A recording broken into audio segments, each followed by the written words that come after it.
Hey there, cats and kitties. I am the Blues Man, Johnny Blues, and with this video, I'll be discussing my thoughts on the first 3 episodes of the anime series Mobile Suit Gundam Iron-Blooded Orphans.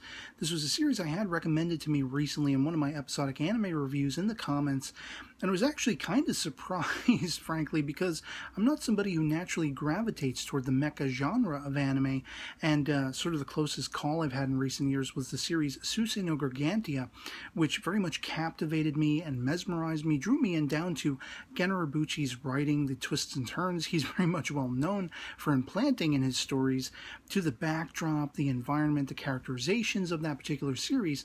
Was I left very much, won over by it and fell in love with it.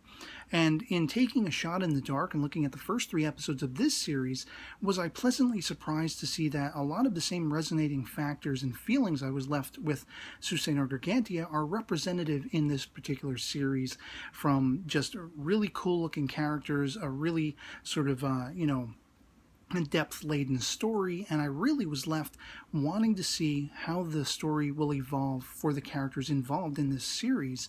This is its own standalone series, so you don't need to actually be familiar with any of what came before, even though they do actually, what's part of the story is they tell you 300 years prior to the events of this particular story was a war known as the Calamity War, where Mobile Suit Gundam, sort of robots were used and everything, and the main sort of, Gundam that's used in this series by its main characters is a holdover from that time period, and yet it's still all kinds of badass.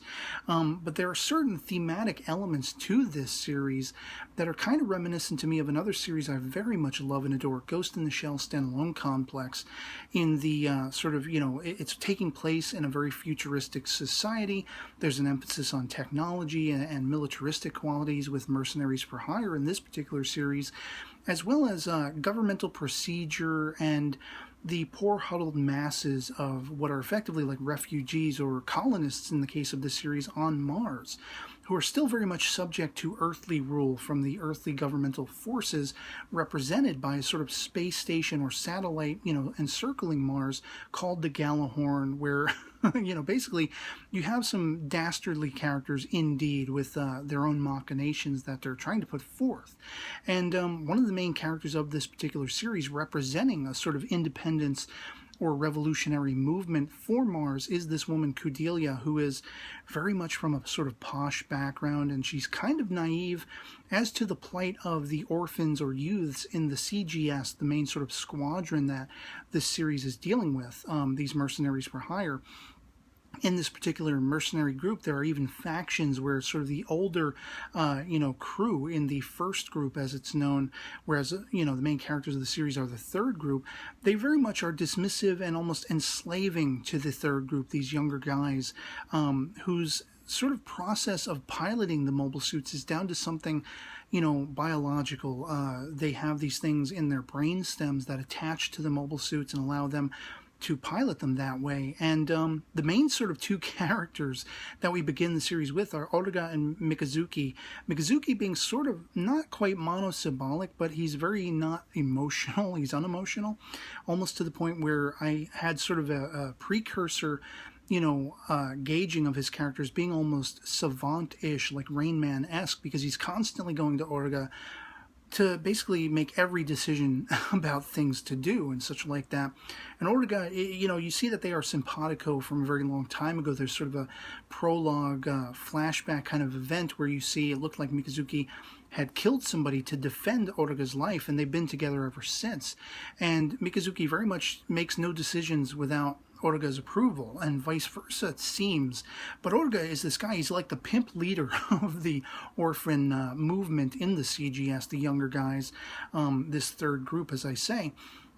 And he looks like something out of Final Fantasy, so I mean, he immediately strikes me as being sort of the central heroic figure in amongst these characters. But you also have great background characters like this guy Biscuit, his little siblings, like Cracker and something else I forget.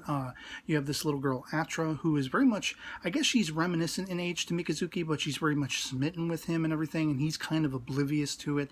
There's almost a love triangle effect going on there, where she's kind of maybe misconstruing the dynamic going on between Cordelia and Mikazuki, because effectively Cordelia is meant to be the figurehead of this sort of independence movement. You know, basically she has hired on this third group of these CGS mercenaries, these orphans, to be her protector and sort of honor guard as she goes to Earth and tries to represent not only a peaceful olive branch, but, you know, being the voice box for the people of Mars who are seeking that independence. And what's very interesting about this series is the fact that it's kind of a dual revolution that's potentially burgeoning here. It's not just, you know, this Martian colony that wants, you know, to be let go of this earthly rule, but it's also Orga and his third group sort of, you know, creating a revolution against their oppressors. In the first episode, we very much see some of these younger guys are being beaten when they're slacking off, sort of mine sweeping or laying mines, whatever it is, and at very much high risk to their own well-being and their lives. And when they come under the attack of the Gjallarhorn, because as it turns out, Cordelia's own father mind-bogglingly sells her out to these, you know, earthly forces who have, as I say, their own machinations in play.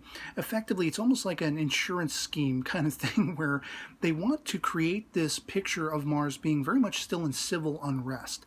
They figure if they off Cordelia as a martyr, as the voice box, they can, you know, paint that picture for the earthly government and gain themselves a constant influx of money, effectively. And there's very much a danger of that because you have a sort of inspection team from Earth coming that they only have a certain window of time within which to, you know, put this into effect. And so the CGS guys come under attack.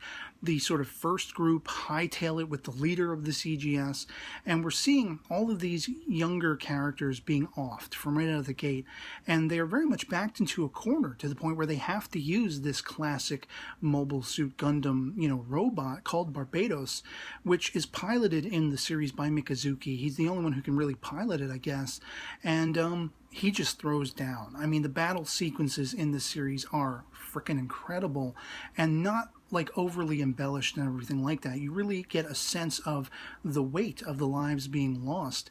And all in all, you know, basically as this is unfolding, you see that when the first group come back after they've quelled some of the Gjallarhorn forces and taken out a couple of their people, one of their mobile suits as well, you see that they're trying to get back at Orga in, you know, specifically because he is the leader, and they sort of faked him out at one point where they had these flares fire off from the first group as they were making their getaway to bring more attention on them and everything. And it's just absolutely captivating and fascinating that, as I say, this revolution is burgeoning within the CGS itself as this greater, sort of grander scale revolution is burgeoning for Mars, as Cordelia, she also being on a sort of learning curve and evolution of her own, is very much naive to the plight these characters have been going through and what they've had to sacrifice. And there's one point where, you know, Mikazuki actually kind of scolds her, and you also have sort of a similar flavor in dialogue between she and Orga, to the fact that, you know, she shouldn't be blaming herself. There's a grander sort of design to all of this. And so in episode 3, basically you have one of the main soldiers, this guy Crank, coming from Gjallarhorn. He does not want to kill children, but he wants to sort of go of his own accord and be taken out of the loop. And he challenges, effectively, Mikazuki in the Barbados Gundam. And it's just absolutely insane that, you know, he's basically committing suicide because he doesn't want to have to face these younger characters, these younger soldiers. And you have Mikazuki, who's a very intriguing character because there's almost a sense of detachment. He takes lives with ease, just being ordered by Orga. He's like, you know, go kill that guy, and Mikazuki's like, all right, whatever. You know, you do see that he has morals and principles that, you know, revolve around the lives of his friends, his sort of unit. But there's not much more to him in depth as yet, just being very trusting and, you know, sort of existing by the words of Orga. And, you know, by the end of episode 3, once they've taken this guy Crank out, they've effectively also taken, you know, the first group and drugged them all and brought them into this room where they start offing a couple of their, you know, leaders of that group and saying, look, you can go or you can be with us. We're going to take over this faction. We're going to rule this place effectively, create a life for ourselves. And they even have the money guy. They, you know, get him involved and try to figure out where all that money has gone and everything like that. They realize they don't have much. They have like 3 months worth to survive on. And Orga, in taking over, he renames the entire affair Takadon. You have this burgeoning sort of agreement between Cordelia and Orga, now the leader of this faction, this military sort of mercs for hire group, in that she wants to be able to fight. Now that she understands and she has sort of evolved her viewpoint, coming from that prosperous background, seeing how poor these youths have it and everything like that, she realizes the importance of fighting for them, and now she has a greater appreciation of seeking their independence. And so it's all a uniform group now by the end, and they've sent so far the Gjallarhorn bad guys packing. And, you know, they have their own worries and concerns with this inspection team looming and everything, just arriving by the time Crank is taken out and everything like that, and failing in his mission to take out Cordelia. And it's just very much primed for an awesome story in the making. I can't wait to see where this is all going to go.